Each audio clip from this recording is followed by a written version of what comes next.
کہ جنس، نسل اور پیشہ ورانہ پس منظر کے تنوع کی اہمیت کو تسلیم کرنا، یعنی عدالتی بحث و مباحثے اور عوام کے اعتماد کو بڑھانے میں مختلف نقطہ ہائے جو ہیں اس کی اہمیت کو سمجھنے میں ہنگامی طور کے اوپر آپ کو عمل کرنا ہوگا۔ انہوں نے کہا ججز کی انتخاب کے لیے جو عمل ہے وہ درخواست کا عمل ہونا چاہیے، یعنی تفصیلی درخواست فارم ہو جس میں ذاتی پس منظر ہو، تعلیم ہو، پیشہ ورانہ تجربہ ہو اور نمایاں کامیابیاں ہوں۔ عدالتی فلسفے اور قانون کی حکمرانی کے حوالے سے جج کے نظریات کی وضاحت بھی طلب کی جائے۔ ماضی کے فیصلے، قانونی تحریریں یا آراء فراہم کرنے کا کہا جائے تاکہ قانونی سوچ اور اس کی وضاحت کا جائزہ لیا جا سکے۔ پھر وہ کہتے ہیں کہ جو نئے ججز تقرر کیے جانے ہیں ان کے اثاثوں، واجبات اور ایسی کسی وابستگی کا اعلان کیا جائے جو غیر جانبداری پر اثر ڈال سکتی ہو۔ دوسرا معاملہ وہ کہتے ہیں انٹرویوز جو ہیں وہ انٹرویوز ایسے پینل کے کیے جائیں جس میں عدالتی فلسفے، آزادی کے عزم اور مسائل کو حل کرنے کی صلاحیت کے اوپر سوالات ہوں۔ پھر کہتے ہیں اہم معاملات یا عوامی مفاد کے مقدمات کے حوالے سے ان کی کارکردگی پر سوالات کیے جائیں۔ پھر وہ تیسری بات کرتے ہیں کہ ہم مرتبہ اور سٹیک ہولڈر کا فیڈ بیک ہونا چاہیے، یعنی ساتھیوں، بار کے ارکان اور دیگر قانونی ماہرین سے امیدوار کی اخلاقیات، قابلیت اور مزاج کے بارے میں خفیہ رائے طلب کی جائے۔ یعنی مثال کے طور پہ ایک شخص کا اگر انتخاب ہوتا ہے، یعنی امجد پرویز صاحب کا نام گیا ہوا ہے، تو اس ضمن کے اندر وہ یہ کہتے ہیں کہ اس شخص کے بارے میں بار سے پوچھا جائے لیکن خفیہ طور پہ کہ یہ کیسا شخص ہے۔ پھر اس شخص کی وابستگی کے حوالے سے پوچھا جائے۔ پھر اس شخص کے بارے میں یہ پوچھا جائے کہ کیا اس کی آمدن جو ہے یہ غیر قانونی ذرائع سے تو نہیں ہے۔ وہ کہتے ہیں کہ یہ اصول عدالتی کمیشن آف پاکستان کے انتخابی عمل کو شفاف، معیاری اور غیر جانبدار بنانے میں مدد دیں گے، اور وہ کہتے ہیں کہ میں امید کرتا ہوں کہ آپ اس معاملے کی اہمیت کو سمجھیں گے اور اس پر فوری اور فیصلہ کن اقدام کریں گے۔ وہ یہ بھی کہتے ہیں کہ آپ کی جانب سے تشکیل دیے گئے اصولوں کا مسودہ آئندہ اجلاس کے اندر میں دیکھنے کا منتظر ہوں جو 21 دسمبر 2024 کو طے شدہ ہے۔ جب تک یہ اصول حتمی شکل نہیں پاتے ججز کی تقرری کا عمل شروع نہیں کیا جا سکتا۔ آپ کا مخلص جسٹس سید منصور علی شاہ، سینئر جج، سپریم کورٹ۔ یہ خط وہ جسٹس یحییٰ آفریدی کو لکھ چکے ہیں۔ اب اس میں ایک طرف وہ 26ویں آئینی ترمیم کی مخالفت بھی کر رہے ہیں، اس سے عدلیہ پر پڑنے والے دباؤ کا بھی ذکر کر رہے ہیں، دوسری طرف وہ سفارشات بھی پیش کر رہے ہیں، اور تیسری طرف وہ متنبہ بھی کر رہے ہیں کہ اگر یہ پورے اصول وضع نہ کیے جائیں تو پھر تقرری کا عمل جو ہے وہ صاف اور شفاف نہیں ہو سکتا اور آئینی نہیں ہو سکتا۔ اب دیکھنا یہ ہے کہ اس پورے عمل میں کہ جس میں نئے ججز کی تقرری ہونی ہے اور جس میں نام مختلف پولیٹیکل پارٹیز کی منشا کے مطابق لوگوں کے دیے جا رہے ہیں، اس کے اوپر کیا اب دروازہ بند ہو گیا یا جسٹس یحییٰ آفریدی جو ہیں اس کا جواب انہیں دیں گے کہ وہ اس کے اوپر عمل نہیں کر سکتے اور کن وجوہات کی بنیاد پہ نہیں کر سکتے؟ اب یہ دیکھنے کی ضرورت ہے۔ دوسری طرف اہم خبر یہ ہے کہ سپریم کورٹ کے آئینی بینچ نے فوجی عدالتوں کو ملزمان کے کیسز کے فیصلے سنانے کی مشروط اجازت دے دی ہے۔ سپریم کورٹ کے آئینی بینچ نے جسٹس امین الدین خان کی سربراہی میں ملٹری کورٹس کے فیصلے کے خلاف انٹرا کورٹ اپیلوں کے اوپر سماعت کی، جہاں پر وزارت دفاع کے وکیل خواجہ حارث صاحب تھے اور انہوں نے دلائل دیے۔ سماعت کے آغاز کے اوپر جسٹس جمال خان مندوخیل نے ریمارکس دیے کہ اس نقطے کے اوپر دلائل دیں کہ آرمی ایکٹ کی کالعدم دفعات آئین کے مطابق ہیں، کیا آرمی ایکٹ میں ترمیم کر کے ہر فرد کو اس کے زمرے میں لایا جا سکتا ہے؟ اس پہلو کو بھی مد نظر رکھیں کہ آرمی ایکٹ 1973 کے آئین سے پہلے بنا تھا۔ جسٹس محمد علی مظہر صاحب نے استفسار کیا کہ پہلے یہ بتائیں کہ عدالتی فیصلے میں دفعات کالعدم کرنے کی وجوہات کیا ہیں۔ خواجہ حارث صاحب نے جواب دیا کہ سپریم کورٹ کے فیصلے کے اندر خامیاں ہیں۔ جسٹس محمد علی مظہر صاحب نے ریمارکس دیے کہ کل بھی کہا تھا کہ 9 مئی واقعات کی تفصیلات فراہم کریں، فی الحال تو ہمارے سامنے معاملہ صرف کور کمانڈر ہاؤس کا ہے، اگر کیس صرف کور کمانڈر ہاؤس تک ہی رکھنا ہے تو بھی آگاہ کر دیں۔ اس پر ایڈیشنل اٹارنی جنرل نے جواب دیا کہ تمام تفصیلات آج صبح ہی موصول ہوئی ہیں، تفصیلات جو ہیں وہ متفرق درخواست کی صورت میں جمع کروا دوں گا۔ تو آئینی بینچ میں شامل جسٹس مسرت ہلالی نے سوال کیا کہ جن دفعات کو کالعدم قرار دیا گیا ان کے تحت ہونے والے ٹرائل کا کیا ہوگا؟ 9 مئی سے پہلے بھی تو کسی کو ان دفعات کے تحت سزا ہوئی ہوگی۔ وزارت دفاع کے وکیل نے اس موقع پر جواب دیا کہ عموماً کالعدم ہونے سے پہلے متعلقہ دفعات پر ہونے والے فیصلوں کو تحفظ ہوتا ہے۔ اس پر جسٹس مسرت ہلالی نے ریمارکس دیے کہ یہ تو ان ملزمان کے ساتھ تعصب برتنے والی بات ہوگی۔ جسٹس جمال خان مندوخیل نے کہا کہ افواج پاکستان میں کوئی شخص زبردستی نہیں بلکہ اپنی مرضی سے جاتا ہے اور فوج میں شامل ہونے والے کو معلوم ہوتا ہے کہ اس پہ آرمی ایکٹ لاگو ہوگا اور آرمی ایکٹ کے تحت بنیادی حقوق میسر نہیں ہوتے۔ آرمی ایکٹ جو بنایا ہی فوج کے لیے، ملازمت کے قواعد اور ڈسپلن کے لیے ہے، اس پر وکیل خواجہ حارث نے کہا کہ فوج میں کوئی بھی جرم کی نیت سے نہیں جاتا، بنیادی حقوق جرم کرنے پر ہی ختم ہوتے ہیں۔ جسٹس جمال خان مندوخیل صاحب نے پوچھا کہ کیا اپیل کے اندر صرف جو سپریم کورٹ ہے وہ صرف اپیل کنندہ کی استدعا تک محدود رہے گی؟ کیا عدالت فیصلے کے دیگر پہلوؤں کا بھی جائزہ لے سکتی ہے؟ جسٹس امین الدین خان صاحب نے کہا کہ فریقین جو ہیں اپنی معروضات تک محدود رہ سکتے ہیں لیکن عدالت نہیں رہ سکتی۔ جب تمام تر دلائل آج عدالت کے سامنے پیش کر دیے گئے تو سماعت کے اختتام پر آئینی بینچ نے کیس میں آج کی سماعت کا آرڈر جاری کرتے ہوئے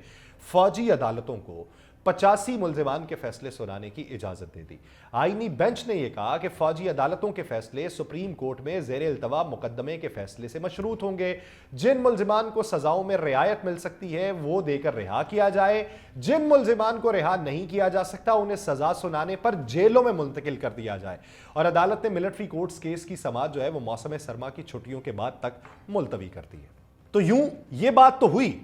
کہ جن کی بریت ہونی ہے وہ بری ہو جائیں گے اور جن کو سزائیں سنائی جانی ہیں ان کے لیے ریلیف یہ ہے کہ وہ ملٹری تحویل سے نکل کر عام جیلوں کے اندر آ جائیں گے۔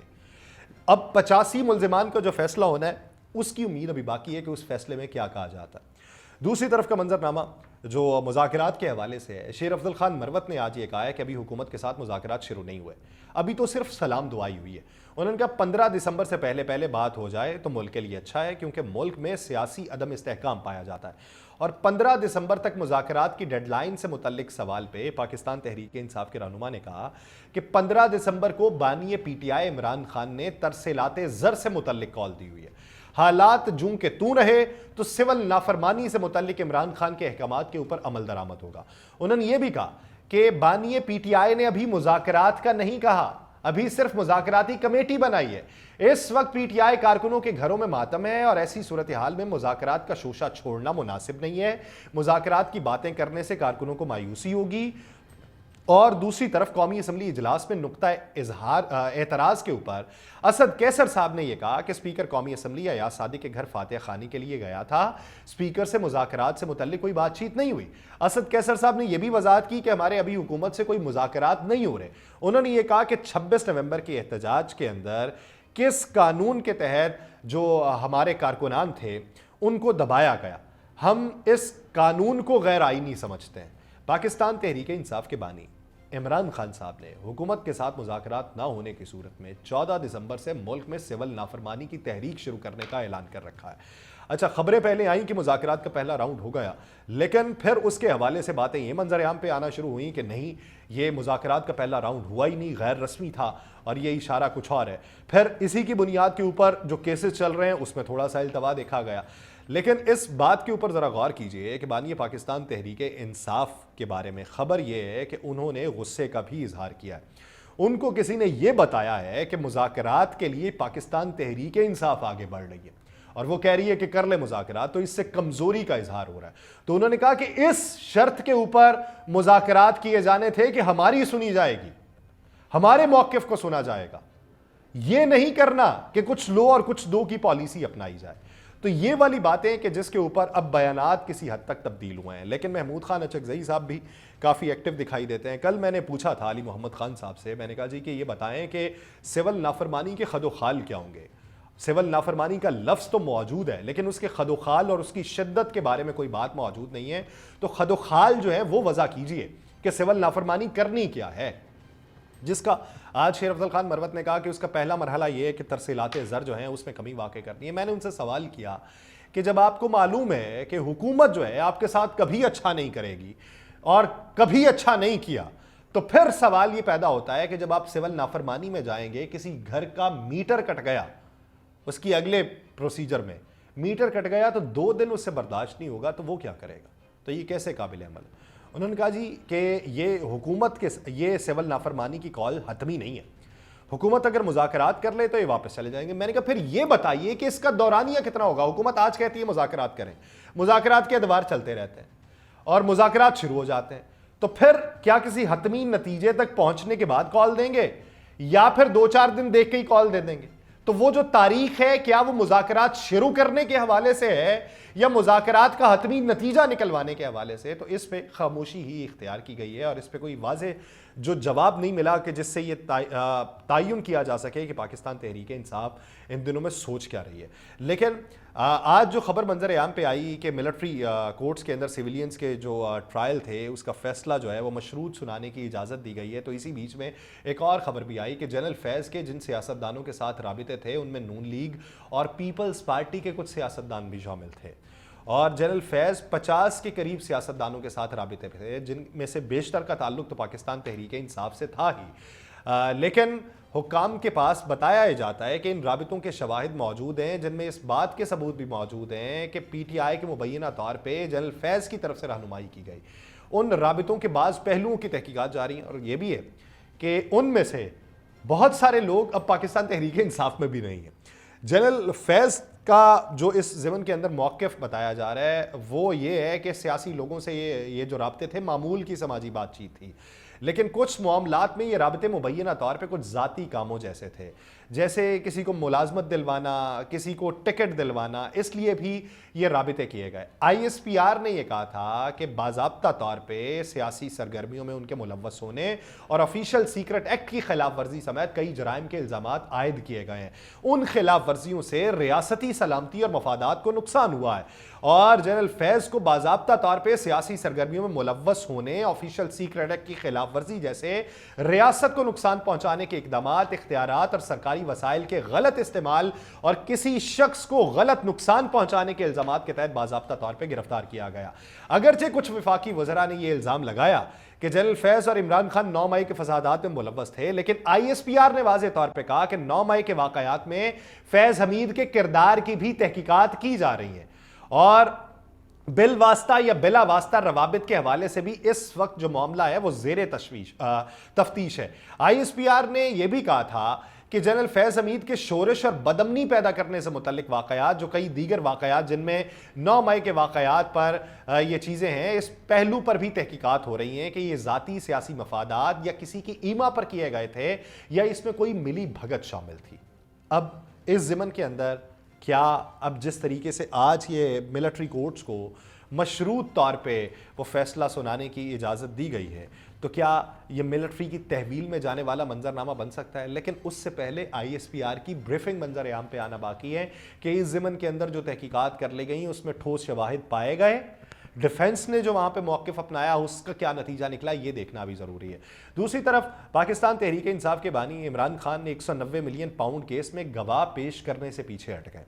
اور راولپنڈی کے اڈیالہ جیل میں احتساب عدالت کے جج ناصر جاوید نے 190 ملین پاؤنڈ ریفرنس پہ سماعت کی، جس میں بانی پی ٹی آئی کو کمرہ عدالت میں پیش کیا گیا، ان کی اہلیہ بھی پیش ہوئیں۔ عمران خان صاحب نے عدالت میں جمع کروائے گئے 342 کے بیان میں ترمیم کرا دی، اور عدالت نے 190 ملین پاؤنڈ ریفرنس پر فریقین کے حتمی دلائل کے لیے 17 دسمبر کی تاریخ مقرر کر دی ہے۔ اب اس میں جو گواہ پیش کرنے والا معاملہ تھا اس سے وہ پیچھے ہٹے ہیں، تو کیا یہ کسی منطق کے تحت، مصلحت کے تحت، مجبوری کے تحت ہے یا آگے والے منظرنامے کے تحت؟ ان کیسز کے ساتھ ساتھ دیگر کیسز کے اوپر بھی کڑی نظر رکھیں، آپ کو کڑیوں سے کڑیاں جلتی ہوئی ملیں گی، اور یہ جو ملتی جلتی کڑیاں یہ کچھ نہ کچھ جلائیں گی اور کچھ نہ کچھ پکائیں گی۔ کیا پکے گا اور کیا جل جائے گا کچھ دنوں میں واضح ہوگا۔ مجھے دیجیے اجازت، اللہ نگہبان۔